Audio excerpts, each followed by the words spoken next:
Subscribe कीजिए हमारे channel Sonipat 24 को। सबसे पहले लेटेस्ट खबरें देखने के लिए बेल आइकन को दबाइए।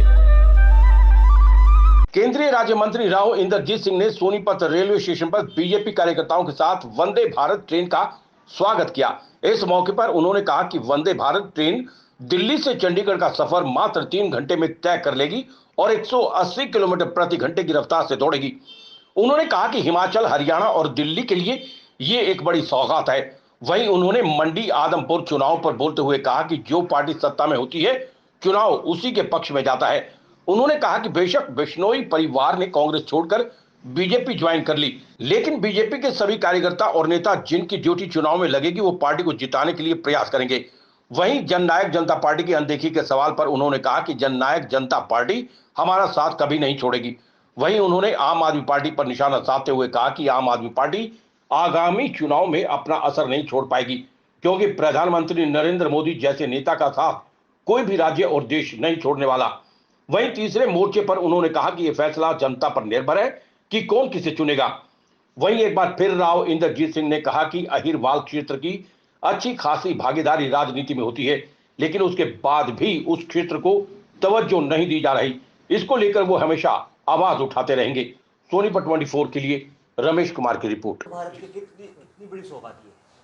देखिए, हिमाचल के लिए भी और दिल्ली तक जो क्षेत्र पड़ता है हरियाणा का, उसके लिए भी एक अच्छी खासी सौगात ये है।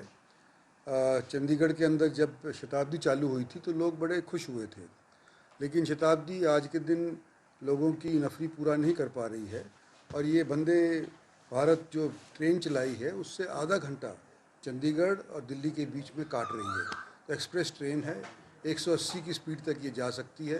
फ़िलहाल 180 तक ये पहुंचेगी नहीं पहुंचेगी, वो तो रेलवे ट्रैक के ऊपर निर्भर है, लेकिन आने वाले समय के अंदर 3 से भी कम घंटे, मतलब 2.5 घंटे तक दिल्ली से और चंडीगढ़ का सफ़र तय हो सकता है। तो मैं समझता हूँ अच्छी बात है। सर, मंडी आदमपुर चुनाव की घोषणा है वो हो चुकी है, सभी पार्टियों ने अपने अपने प्रत्याशियों को मैदान में उतार दिए हैं। क्या कहना चाहोगे, किस तरह से भारतीय जनता पार्टी को जो भगत बिश्नोई है? देखिए ऐसा है कि आम तौर के ऊपर हमने ये देखा है अपने राजनीतिक जीवन के अंदर कि जो पार्टी सत्ता के अंदर होती है, आम तौर के ऊपर इलेक्शन उसी के पक्ष के अंदर जाता है। तो बेशक कांग्रेस छोड़ करके भव्य बिश्नोई हमारी पार्टी में शामिल हुए हैं, लेकिन आज के दिन हमने उनको एक्सेप्ट कर लिया है। और सारे भारतीय जनता पार्टी के जितने भी सदस्य, कार्यकर्ता हैं, MLA, जिनकी भी ड्यूटी लगेगी आदमपुर के अंदर, सब के सब पूरा तौर पे जोर लगा करके भव्य बिश्नोई को जिताने का प्रयास करें। मंत्री जी, लेकिन जो कांग्रेस पार्टी है वो ये कह रही है कि 2 उपचुनाव इससे पहले हो चुके हैं, सरकार बीजेपी की थी, वो हारी और ये भी हारेगी। कई बार अनेक परिस्थिति इलेक्शन के ऊपर निर्भर है, और मैं तो जनरल रूल बता रहा हूँ।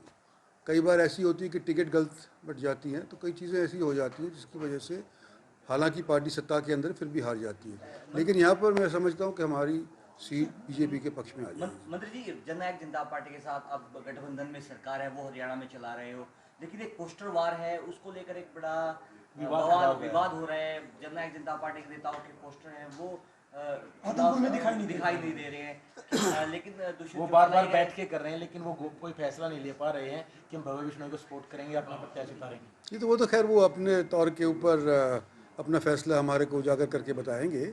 हम तो उनकी तरफ से बोल नहीं सकते, लेकिन हमारे खिलाफ नहीं जाएंगे, ये मैं कह सकता हूँ। सर, अरविंद केजरीवाल लगातार गुजरात और हिमाचल का दौरा कर रहे हैं, कह रहे हैं कि हमारी वहाँ पर सरकार बन रही है। गुजरात में खासकर कह रहे हैं, कहाँ देख रहे हैं?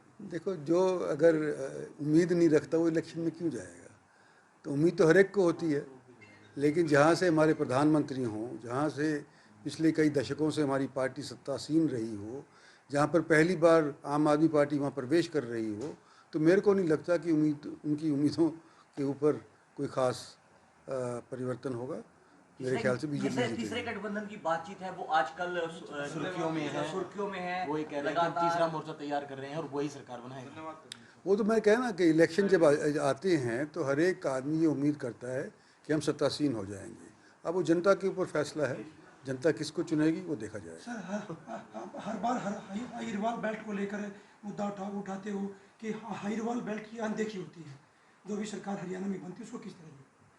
भाई, ये वहाँ का वातावरण है, वहाँ का लोग का सोच है, और राजनीति के अंदर हमारा योगदान अच्छा खासा रहा है वहाँ के लोगों का, इसके अंदर दो राय नहीं, लेकिन जितनी तवज्जो उस क्षेत्र को दी जानी चाहिए थी, तो मैं भी सोचता हूँ कि उतनी तवज्जो उस क्षेत्र को नहीं मिलती आई। आने वाले